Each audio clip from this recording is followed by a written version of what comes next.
Welcome back. Before we go, I do want to share an update on that breaking news that we brought you at the top of the hour. Milwaukee police are now saying that the evacuation at the Patti LaBelle concert at the Riverside Theater was due to a bomb threat. Everyone was safely evacuated. Police are now working to clear the building. You're taking a look at some of the video there. This is right in the heart of downtown. Lots of police presence there. Several streets have been closed. This is an ongoing, very fluid investigation. Hello, music fans. I am reporting a day after attending Patti LaBelle's concert in Milwaukee that was cut short due to a bomb threat on the building.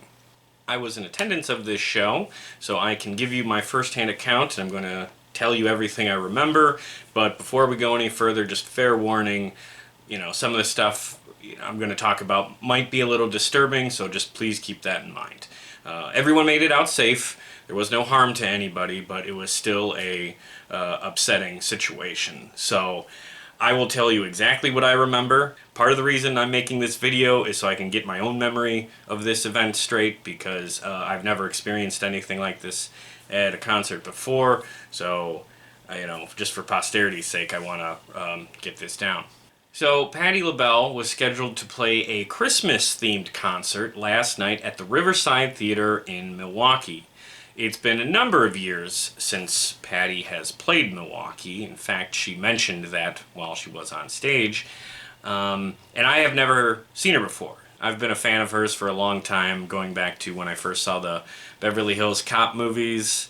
I love these soundtracks. In fact, these cassette tapes here, I used to play in my first car back when I was in high school, because my first car only had a tape deck. So, if you can imagine, just driving to school every morning at 7:30 a.m., I'd be like blasting New Attitude. That would get me ready for school. Okay, but let's get right down to it. I don't want to waste any time here. The show started at about 8 p.m. The opening act was a guy named Jeff Bradshaw. Jeff is a member of Patti's backing band, but he has his own solo career as well. He said he has a couple of CDs out, and he plays trombone. And his set was fairly long for an opener. It was over 40 minutes, but it went over very well with the crowd and got the mood started off right, and it wasn't a huge break between his set and when Patti came on stage. He went off stage at about, I want to say 8:45, and I think Patti came on stage just a little after 9, probably about 5 after, maybe 10 after 9. So already getting kind of late in the evening for a show. Patti came on stage, and she opened her set with a song called Something Special, which is a typical opening song for her. After that, she started playing New Attitude from Beverly Hills Cop 2, which was great for me. I know she plays that song fairly regularly, but I wasn't 100% that she was going to play it tonight, because tonight was billed as an evening of holiday hits. So we were expecting to hear a lot of Christmas music. So it was a real pleasant surprise to hear one of my favorite songs of hers so early. And then straight after that, she played my favorite song of hers. That one's called If You Asked Me To. And the reason she played that was to dedicate the song to Celine Dion, because Celine Dion also recorded a version of that song. But Patti wanted to dedicate that song to her because, if you hadn't heard, it was just announced that Celine Dion is suffering from a very rare disease, and it's frankly very sad news. I don't know anything about her condition, except that it's rare, and I don't believe it's curable. So, in a very positive way to start the show, Patti dedicated this song to her. Celine Dion, can we give her prayers? She's gonna be okay. But I have to give her love, all the love. And, said some nice words about her. Okay, that was song number 3. Then the fourth song she did was called Love, Need, and Want You, and I believe that song was either covered or sampled by Nelly, some years later, and she made some reference to that, and she said, but I did it first, which of course was got a big laugh. And as that song was wrapping up, there was someone in the front row who came up to the front of the stage and was trying to hand her something. And she saw this person, and she started walking towards the front of the stage. She had to walk past these large speakers that were on the ground of the stage, and I think there was some cords she had to step over. And she was going to get this gift from the person in the audience, and the gift was like a fan, like you fold it out, you know, just fan yourself, and which was a nice little gesture. And that may seem uncommon, but I don't believe that it is. If you've seen videos on this channel before, you might have seen my review of a Gladys Knight concert that I attended earlier this year in Madison. And one of the things that happened in that show is that a fan in that audience gave Gladys, I believe, a flower or some sort of gift. I'm grateful for stuff like that. And again, it was the same thing. A guy in the front row wanted to hand over a gift, and you know, Gladys was of course very grateful and graceful about it. So when I saw this happening again last night, I thought, oh, okay, this is probably fairly typical. So she takes the fan and she starts to turn to walk back, but now here's where it gets just a little precarious. She's past these speakers. The spotlights are on her, and she had just told us that she's 78 years old. And again, she's wearing heels.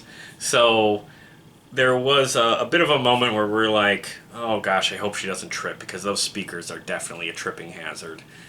And as she was turning, someone else from the front row stepped forward and had a bouquet of flowers to give her. So she turns back and, you know, she grabs the bouquet of flowers.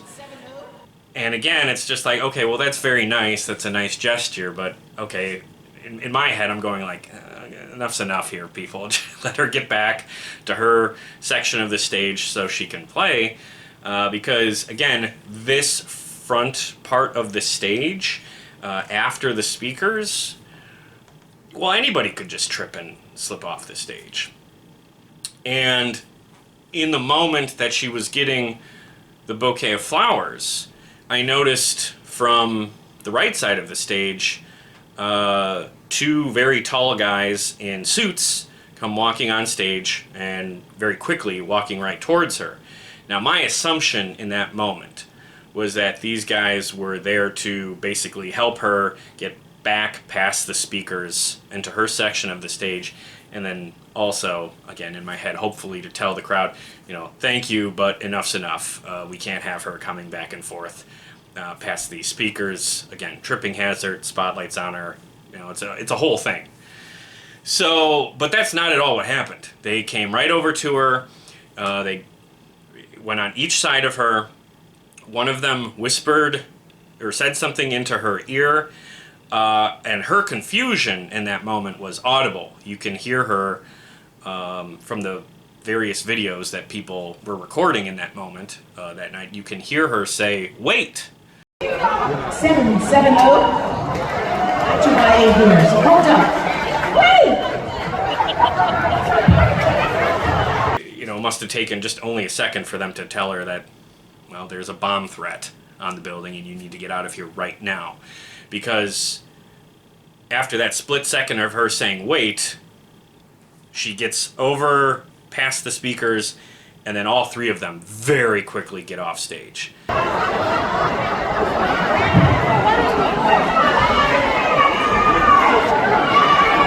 And if you watch the videos that were recorded that night, you can see just a beat after she's off stage, the rest of the band totally exits the stage too. What?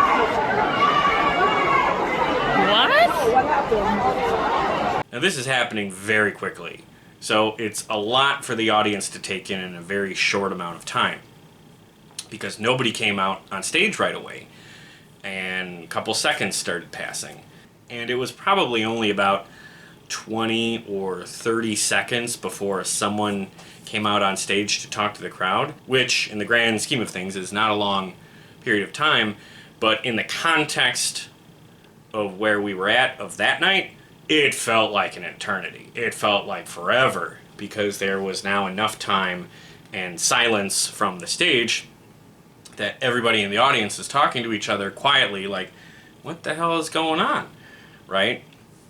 Now, in my head, a couple of things flashed through my mind of what could be going on. First of all, I've been to enough shows to know that I identified right away that this was not part of the show. I could tell something was wrong. There was nothing coordinated about this, and I thought maybe there was some sort of medical emergency that Patti was experiencing that I just couldn't tell based on where I was sitting. That didn't really make a lot of sense, so I only thought about that for a split second. And the next thing I thought of was, I remember several years ago, do you remember when Kim Kardashian was robbed in her hotel room at gunpoint by those guys in France?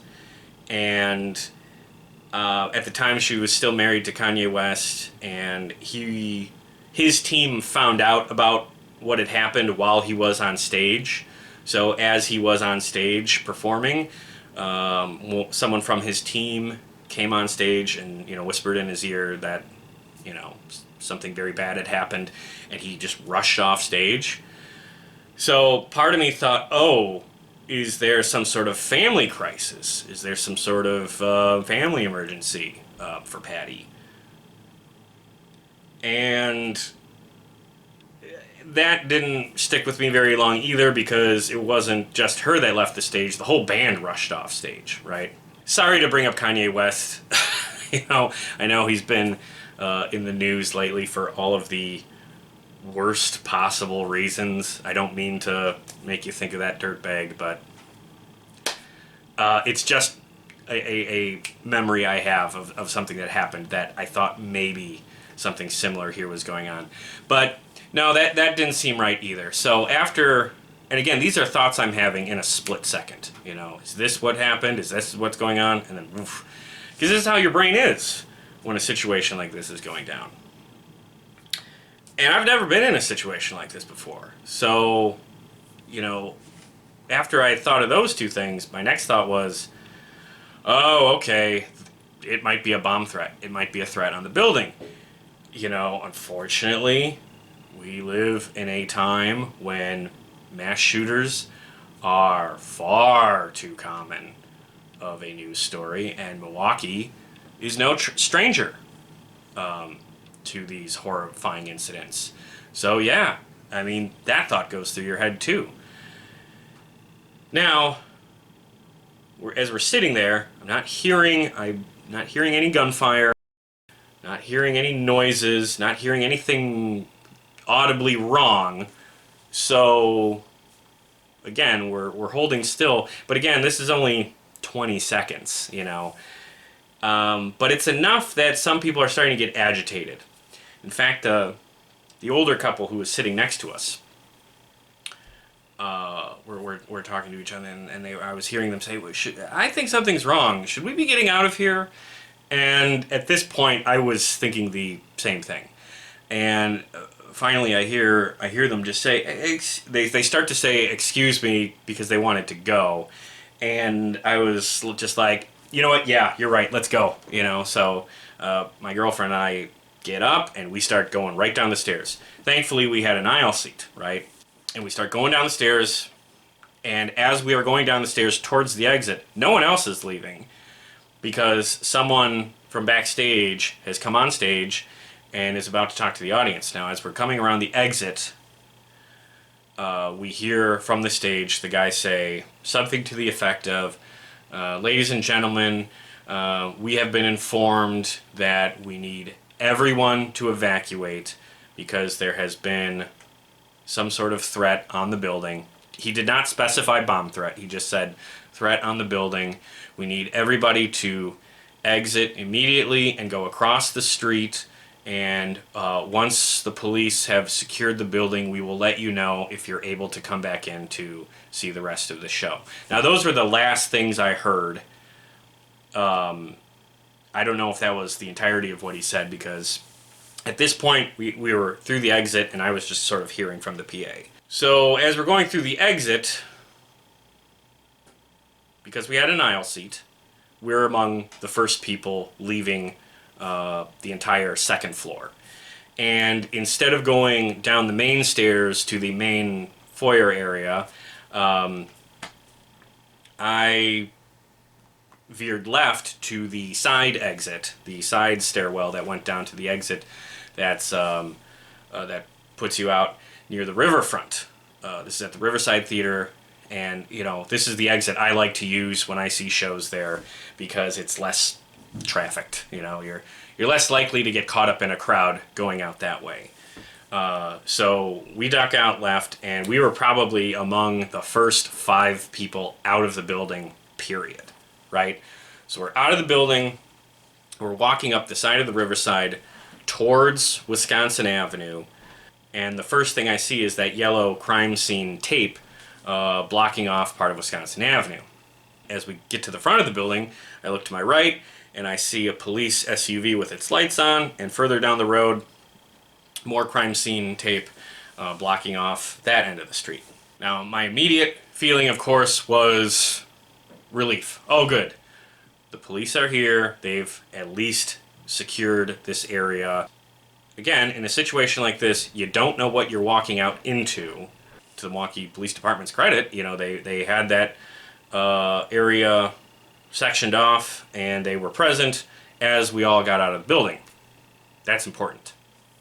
So we get out, get across the street, and as we get across the street to the area that they want us to wait at,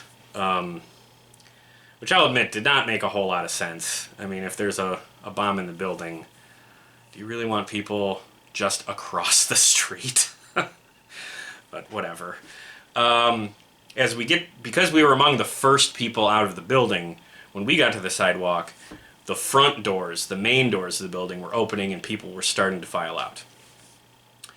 Now at this point, I decided we're just going home. We're leaving. There's no way that they're going to restart this show, okay?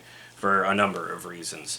I know that when the guy says, you know, go across the street and wait, you know, and we'll let you know if we can keep going, that is really just to keep the crowd calm and not to get anybody angry.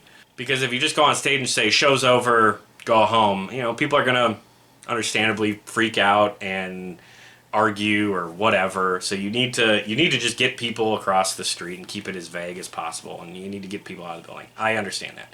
But I also know, you know, in today's day and age with the rules and regulations around concert venues now, there is no way that they were going to let us come back in. Like, I'm fairly certain the Riverside Theater is not allowed to have music acts playing after midnight, you know, or at least there's probably some union rule that prevents it from going on and after midnight. And, you know, just a quick look at the time of all this,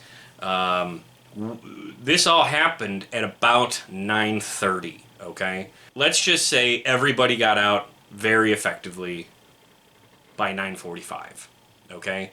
And let's also say that the police were just ready to run right in and search the building. Searching and clearing a building for a bomb threat would take a minimum of an hour. If it took less than an hour, I would be unconvinced that the building was safe, okay? So let's just say the cops rush in at 9:45 and search and declare with total certainty that the building is safe at 10:45.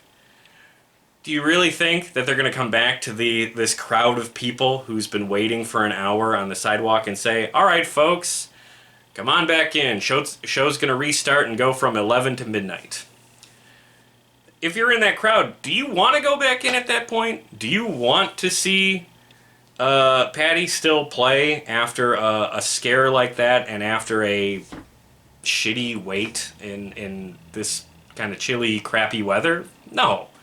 And do you think Patti wants to play? You know, she got quite the scare too.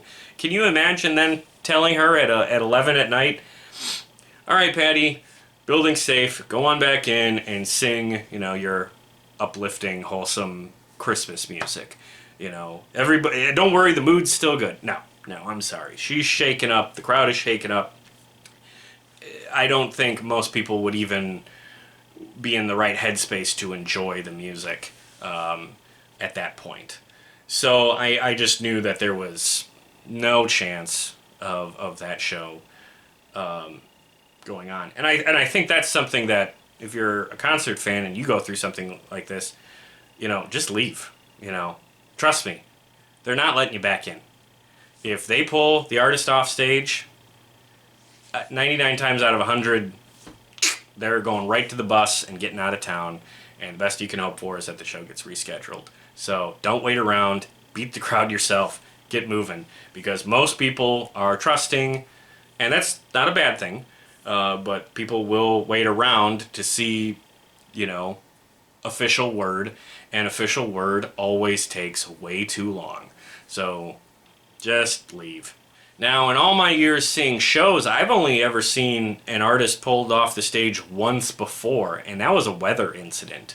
In 2012, I went to Ribfest in Naperville, Illinois, and I saw Steve Miller Band play. And Steve was at the closing part of his show. I think it was like one of his last songs.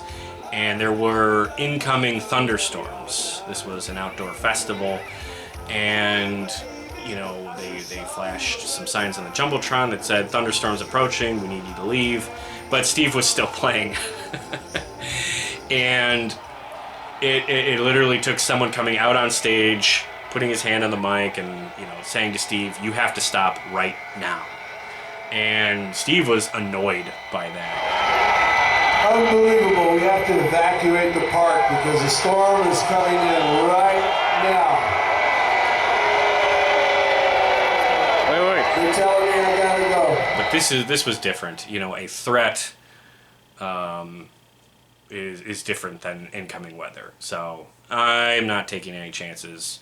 You know, we got out of there ASAP. Oh, and I should note, this is not the first time that Milwaukee has faced a bomb threat at a music concert. There's a famous story from 1975 when Bruce Springsteen had a bomb threat at one of his shows. It was at the old Uptown Theater back in October 1975. And the story there is that Springsteen had to go off stage and basically hang out at his hotel with his band for like 3 hours as the police checked, you know, the venue to make sure there wasn't actually a bomb. And then the band came back on at like midnight and played for late into the night. This is a famous story here in Milwaukee, and it's been sort of turned into like a fun story because of how Springsteen reacted to it, about how he was just like, yeah, we're not canceling, fuck it, I'm coming back at midnight, we'll play all night. And it's his famous "Are you loose?" quote comes from that. Back to the hotel. Are you loose? And it's because of Springsteen coming back into play that overshadows the threat itself. It was, you know, a triumphant middle finger to the guy that called in the threat. And while, yes, I guess maybe it would have been nice if Patti LaBelle was able to do something similar, but I just don't see how that would be possible. The union rules and like building regulations that we have now are not as loose as they were back in the early 70s. So like that sort of thing can't happen again. And you know, so there is precedent, but not really. You know, like there's that famous story about Bruce Springsteen, but unfortunately not something that could play out in the same way here. And if you want to learn more about that Bruce Springsteen bomb threat show. I'll post a link in the description. You know, it is kind of funny. Every time he plays here, he does make some reference to it. And I have tickets to see him next March. So I wonder if he'll, you know, again, bring it up when we see him. Max Weinberg played here a number of years ago. He mentioned that show as well. So, yeah, you know, unfortunately, not the first time some crazy person called in a threat on a concert venue here. Now, some simple lessons that can be learned from this experience, at least from me, and, you know, maybe this will be of some value to you, is one, aisle seats. Oh, God, aisle seats are so key for a good concert experience. I've always felt this way, but this really drives it home. Having an aisle seat is so much better than even having a seat a couple of rows up in the middle. You know, with how venues are built, on a good day, it's frustrating to have to climb over people to get to your seat in the middle section. Yeah, it sucks being on the aisle because you have to get up for everybody, but if you're on the aisle, you can just step out on the aisle. It's not a big deal. So, yeah, from here on out, whenever possible, I will be getting aisle seats for a myriad of reasons, but this is now a big one. Two, and this would be an important one that I think everybody should learn, be overly aware of the building's exits. This is just a good life pro tip, okay? Anywhere you go, if it's a public place, make a note of the exits. All of the exits closest to you. Because if something goes wrong, that may be the difference, you know? Because the bad things can happen if you get caught up in a crowd that are all going to the main exit. If you know of a secondary exit that has less traffic, go that way. That's why I was one of the first people out of the building. I know the Riverside Theater very well. I see a lot of shows there. And when I see a show there, I like to be among the first people out of the damn building so I can get to my car and beat traffic home. It's not complicated.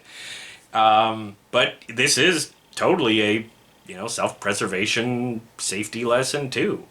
Like, I didn't get caught up in a big crowd with the main entrance and exits because I knew about the exit to the east side of the building that puts you out by the Riverwalk. I took that exit just a couple of weeks ago when my buddy and me went to see Daryl Hall play there. That's the exit we used, you know, so it was fresh in my memory. So if it's a concert venue that you go to often, get there early and just make a note, at least once, get there early and make a note of every exit and just have that information in your brain just in case something goes a little sideways and, you know, you can get yourself out just a little bit quicker. That to me is just a good life pro tip. Wherever you go, it's worth knowing where the exits are. Now, I will say, from the videos I've seen recorded that night, it was reassuring to see that, you know, the people that weren't able to exit very quickly at least exited very calmly and orderly. And that also is paramount to safety. And that's a positive of the night. You know, you can see some of the videos because there were people still recording what was going on.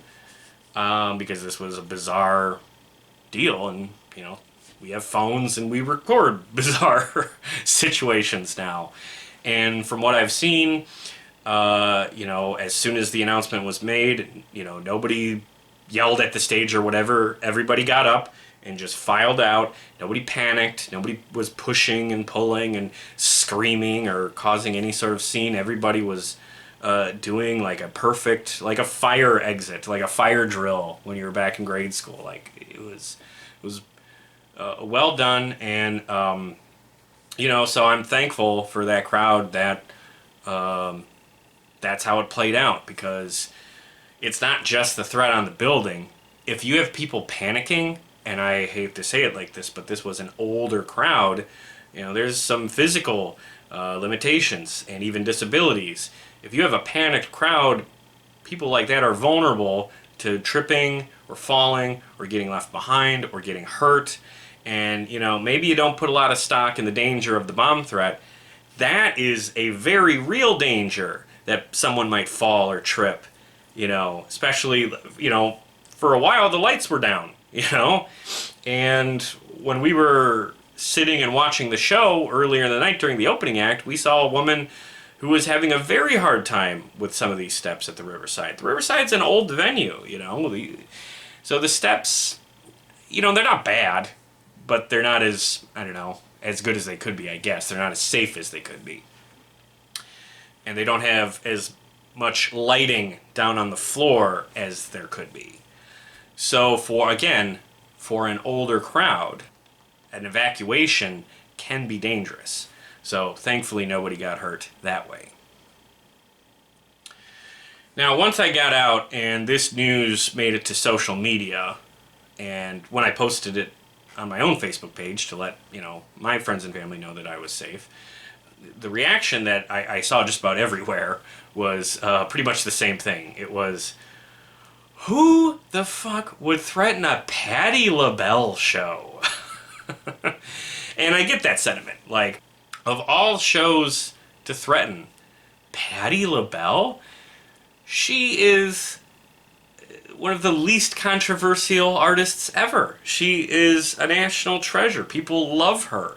Her music is positive and uplifting. It was a fucking Christmas show. It was billed as a Christmas show. We were going to be hearing Christmas music. So, of all things, why would this get a threat? I get the sentiment, but listen. Any threat like that on any show is equally ridiculous. A band like Rage Against the Machine does not deserve more bomb threats than a show like Patti LaBelle or anything like that. It should not. The reaction should be, who the fuck would call in a bomb threat to a concert, not a Patti LaBelle concert. That's just my own thing. There's no reasonable explanation to threaten any concert. There just isn't.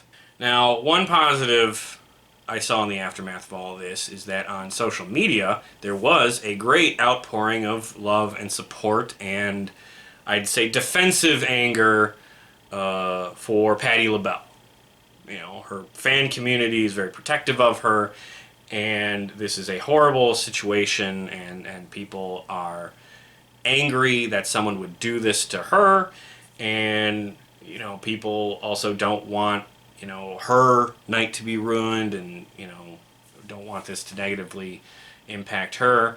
So it was good to see, you know, the fans, you know, rallying for Patti, and it's good to see all that goodwill out there. And, you know, for what it's worth, at least there were some people on Twitter who were, you know, expressing concern and relief that no one in the audience was hurt at all.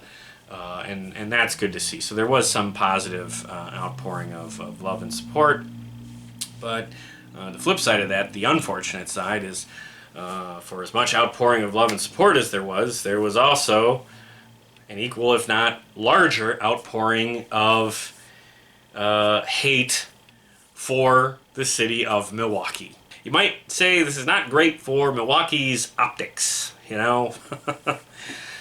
And that's pretty frustrating, because I think there are largely two groups of people who do this sort of thing. One, I have no use for. There is one group of people that use this as just an opportunity to treat Milwaukee as a punching bag. You know, you can't even have a Patti LaBelle concert. How bad has Milwaukee gotten? And it's all from people who don't live in Milwaukee, people who resent city living and resent people who live in cities, and by extension resent Milwaukee itself. Now, unfortunately, a lot of this is like political rage. You know, people who don't like, well, how people who live in the cities vote. These are people who take the bait of local media that, you know, still follow the rule of if it bleeds, it leads. You know, people who have this idea that all cities are just non-stop roving gang of criminals, you know, Mad Max, a lot of alarmism, and a lot of just hatred for the city itself. People who let the worst elements of the city represent the city as a whole. And to that group, I don't know what to say to that. You know, except, I mean, how worthless are you? How unhelpful is that? I don't like to focus on politics on this channel, but I will just say, why the fuck does this one guy who called in this bomb threat, why does that one guy get to act as a stand-in for Milwaukee as a whole when you had several thousand people in attendance of the show exit the building peacefully and calmly and not cause any harm, and in fact were totally innocent and were there to enjoy a beautiful Christmas show from a national treasure? Like, why does that large group of people not get to be the stand-in for Milwaukee? Why is this not seen as an attack on Milwaukee? If we're going to make Milwaukee an issue here, why is the one piece of shit who did something awful get to be Milwaukee, and why do the thousands of people who did absolutely nothing wrong and in fact in the face of potential danger behaved perfectly calm and as you should in a situation like that, why do they not get to be the stand-in for Milwaukee? To me, that's warped. You know, if you want to rage at Milwaukee, you know, whatever, that's your problem. But I think it's pretty offensive to point to one dirtbag who did something awful and he gets to be the mascot for the city when you had, in this same incidence here, thousands of people who were the antithesis of that. So I have no use for that out of the city hatred from political commentators and people who just resent people who live in the city. I don't, there's nothing to work with here. You're not trying to be helpful. You're not trying to be supportive to the city. Obviously you hate the city, so, you know, fuck off. I don't know what else to say. Fuck off. You know, your input is not helpful or needed here. But that's not the whole story. That's not the entirety of the people I saw that were sort of deriding Milwaukee. I would say there was also a lot of people who live in Milwaukee, who live downtown, who live in the city, who were saying things like, what the fuck, Milwaukee? This is why we can't have anything nice. You know, that sort of sentiment. Like, people who have been through unfortunate circumstances in the city. And listen, that's just the reality of city living. If you live in a city with a large population, well, guess what? A large population, by a matter of fact, makes you more likely to have a bad interaction with someone from that large population because there's so many more people, so many more opportunities for a bad interaction. Now, there's also more opportunities for a good interaction, but that's not what people focus on. So my point would be to the people who live in Milwaukee, live in the city, who are saying Milwaukee can be a tough place to live. I mean, this is still the most segregated city in America, which is horrible.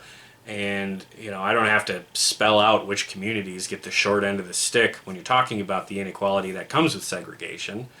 And, you know, if you are in a neighborhood that gets that short end of the stick, and maybe, you know, as the year is wrapping up here, you were just hoping that you could maybe go out to a nice Christmas concert with Patti LaBelle, who doesn't come here a whole lot, and that is fucking ruined by some nutcase. I can very much appreciate the sentiment of frustration that would come with that. You know, what the fuck? We can't even have a Patti LaBelle concert now. How bad are things getting? I can appreciate that sentiment. But that's different from what I was talking about before. And I don't want to conflate those two, you know. But I would probably say something very similar to both groups. And And it's what I said before. Like, I can appreciate your frustration if that's your situation, but I don't think it's right to let this one guy act as a stand-in for Milwaukee. I think the Milwaukee in this situation were the people at the show. The people who were robbed of a great evening. The people who were, at least for a period of time, freaked out. That's Milwaukee. The piece of shit that made the call, maybe he lives here, but don't call him Milwaukee. That's an insult to me. And that's an insult to you if you live in Milwaukee. That guy's not Milwaukee. You are. And fuck, I am. I live here. And if that guy gets to represent Milwaukee, well, fuck that, so do I. And that's just so frustrating. There were so many more good people that did not deserve any of this last night. And I hate to see Milwaukee represented by such a shitty news story. Now, as far as Patti herself goes, I really hope she comes back. The Riverside said that they are working with her to reschedule the show.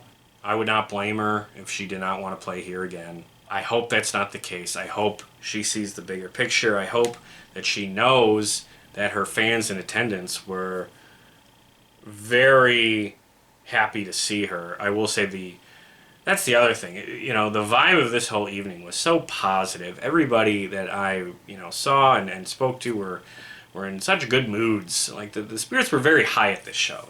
This was a very good vibe, a very good setting. I'm lucky that of the 4 songs she played, 2 of them were my all-time favorites. So at least I got that. But it would be very sad for me as a Patti LaBelle fan to think that my last visual memory of her is being whisked off stage and then sort of being in a freaky situation myself. So hopefully Patti will come back, play another show, and we can all make up for this garbage event that happened last night. Because as it plays now, I mean, it's all all over the media now. Every Rolling Stone, all the local news sites, everybody has it. And I think if she doesn't come back, this is just going to go in the big pile of shitty stuff that just happened in Milwaukee.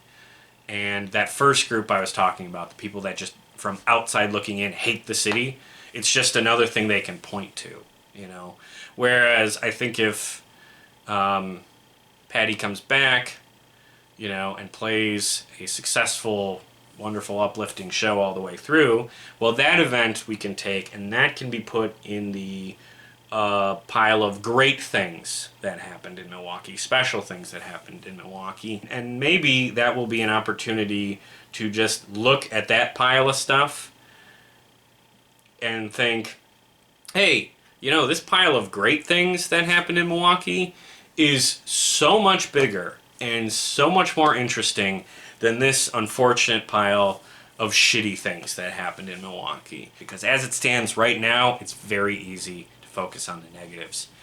And I'll close with this. I have Patti LaBelle's book right here. This is called Don't Block the Blessings. And the thesis of this, and I believe what this title means, is simple. It's don't focus on the negatives. It's look to the positives. Let blessings come into your life. And, listen, concerts are little blessings. And that's how I'm going to remember tonight. At the very least, I'm going to focus on the positives. That, one, no one was hurt. That's the most important thing. No one was hurt at all. And I've been in situations with some other close calls. It is just a relief to find out that in a situation where people could have been hurt, they weren't. And this is one of those situations. And that's the most important thing. 2, even if she doesn't come back, at least I got to see her play a few songs, and songs that I loved. And she was also fantastic. That's what maybe the most disappointing thing of all. We only got 4 songs, but her vocals were just incredible. Oh, baby.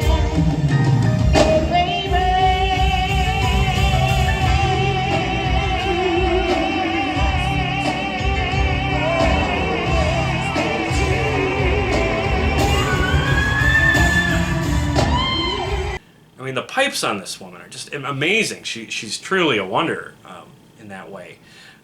So seeing that was just amazing. So I'm grateful that I got to see her play, if only for a few minutes. And again, if she comes back and plays a show, I think that's an opportunity for some healing, and that in itself will be a blessing. And I promise you, if she does come back to Milwaukee, I will be there, and I will tell you how that show goes as well. So yeah, when you think about this night, you know, yes, there's a lot of negatives we can look at, but I'm gonna stick with Patty's advice here. I'm gonna go with the idea of not blocking the blessings, as she puts it. So that's really all I got. Like I said earlier, I recorded this mostly just so I sort of have my own memory straight of what happened last night, because it happened all so quick. That's maybe the last thing I'll leave you with. All of this happened, like the entirety of the bomb threat event happened in... She's rushing off stage to the point where we were outside 2 minutes, 3 minutes, that quick. For a few seconds of that, it was pretty nerve-wracking. So if you're ever in a situation like that, you know, just stay calm. And like I was saying earlier, you know, it's just a good idea to know where the exits are. So that's all I got to say about the matter. If you have any questions about what happened, please feel free to post them in the comments below. I will answer anything that I can. And if you have any information about that night that I didn't mention here, please post a comment about that below. If it's particularly relevant or interesting, I'm happy to pin the comment or include a note in this video's description. I'll try and keep people updated best I can, because it is a developing story. I mean, the police very well could find out who it was, you know, and there might be some fallout, but we don't know. It's all very up in the air. So, you know, I'll try to follow the story best I can. If you haven't seen my videos before, this is a music-related channel. It's largely about classic rock, but I do consider a very big tent approach to classic rock. It's, you know, more about the era of that music, you know, from the early 60s through the late 90s. I've talked about other genres before. Like I mentioned earlier, I reviewed a concert that Gladys Knight did this year in Madison, Wisconsin. So if you want to check out that video, I'll put that in the description below. If you like just that era of music, please subscribe to this YouTube channel. Check out the other videos I've posted here. And if you're a fan of classic rock specifically, well, please check out the link I'm posting below to my podcast, because I do a podcast about classic rock. And we've had a great year in 2022. We had a number of fantastic guests and some really interesting interviews. And I do some solo shows about various artists and topics as well. So if you're a fan of classic rock, I promise you I've covered something that you will enjoy, and I would like you to give it a shot if you will. You can find us on Facebook, and while we still have it, Twitter. Those links are in the description below as well. Otherwise, thank you for watching. If Patti LaBelle comes to your town, hopefully you have a better experience than I did last night. Definitely go see her. You know, don't let that get lost in all of this. She's still an amazing performer. And like she says, don't block the blessings. Have yourself a safe and happy holidays. If you are a fan of this channel, thank you for another great 2022. We still have a few things coming yet before the end of the year. Otherwise, like I said, have a happy holidays and a great 2023.